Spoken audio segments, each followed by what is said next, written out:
Let's go! Yo, what up mga tol? Ngayong araw may client nga pala tayo na gustong pagandahin ang kanyang tattoo. Let's go! Sa totoo lang mga tol, nakaraan taon pa nga to sa akin nag-i-inquire si sir. Kaso nga lang hindi pa siya nakakababa sa barko na sinampahan niya mga tol. Si sir nga pala isang seaman. Nung unang inquire nga sa akin ni sir ay Gundam nga ang gusto niya ipalagay dyan. Kumbaga ipapagitna namin sa katawan ng Gundam yung dati niyang tattoo na bilog na yan mga tol. Tapos yung may Roman numeral mga tol. Ngayon bigla nag-update si sir na ang gusto niya na daw ipalagay dyan ay geometric na tiger. Tinanong ko si sir kung minatipuan na siyang design. Pinasaan ko rin siya. Yung pala meron na rin palang design si sir at yun ang gusto niyang design yung pinasa niya sa akin at yun nga yun mga tol. Tapos nag-freestyle na tayo dyan sa baba. Tapos sabi ni sir sa akin, sir pwede ko ba i-colored to? Gawin nating watercolor o ano pa mas maganda na ilagay natin dito? Sabi ko, ala okay yun sir ah. Kasi yung design ni sir ay puro lining lang. Tapos mag-freestyle kami ng colored, di ba?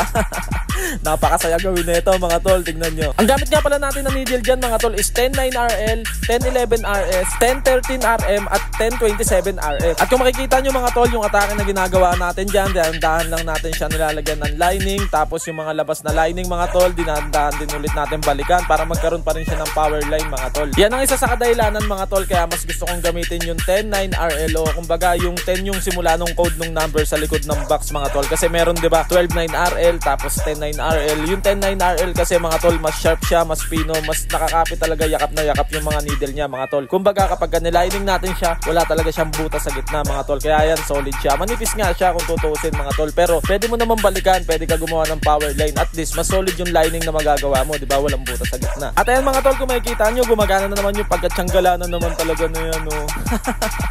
Yan nyo mga tol, nagko-color kami dyan, nagko-color packing kami dyan, pero wala kaming kopyahan. Kumbaga, sa idea ko lang, tapos sa idea lang ni sir, nagsasalin lang kami ng idea, tapos ipapasok namin sa tattoo niya para meron kaming original na design, di ba?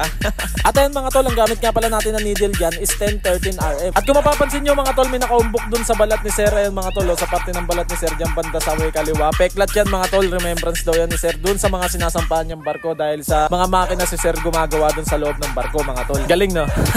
At ito isa sa pinakamalupit na nagawa ko sa tattoo ngayon mga tol. Ito, tingnan nyo mga tol, habang ginagawa ko yung parte na kulay pula mga tol, habang nagbe-blending tayo doon, hindi ko na-videoan habang tumutusok. Ang na-videoan ko lang pala yung pagsawsaw ko sa tinta.